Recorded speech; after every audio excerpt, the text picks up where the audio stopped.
Hi guys, welcome back. Cindy Fitzgerald, my dear sister from America. I love you loads with the kids and the grandkids, Miss Tweety, Lady Sherry and everyone else.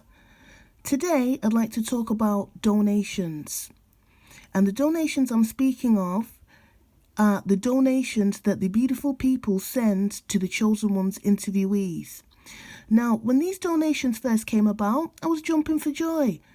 I thought, thank God, at least Lacey doesn't have to stand on the corner all night. Thank God, Miranda doesn't have to get in and out of cars at 3 a.m. in the morning. Why? I was naive.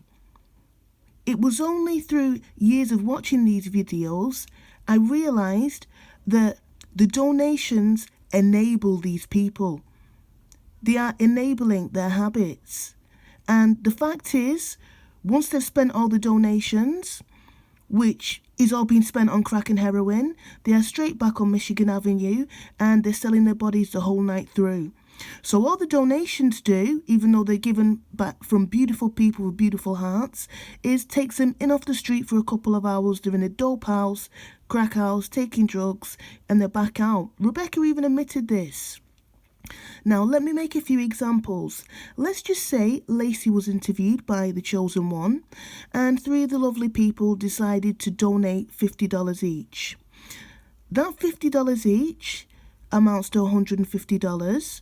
Mr. Tommy Reed pays for the interview, which is $10, and that makes £160.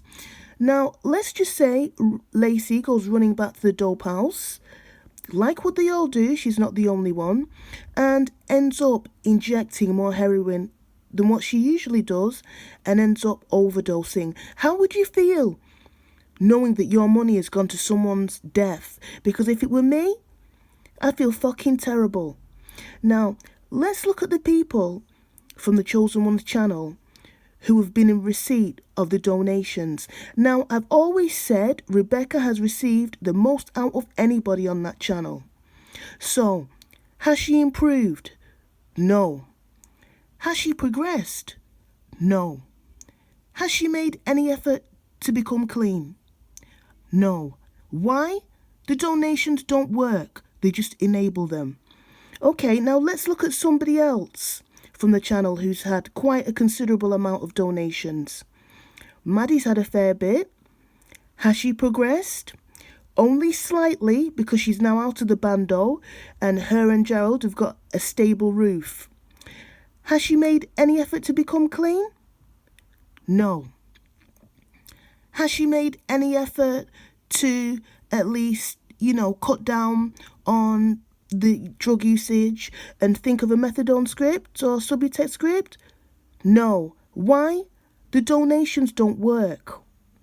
So you guys need to think carefully about this, because I've got a bad feeling about this. I wouldn't want anybody to end up overdosing.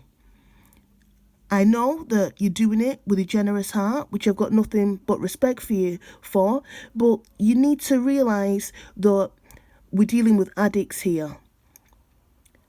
So, from my 2 eyes, the donations don't work.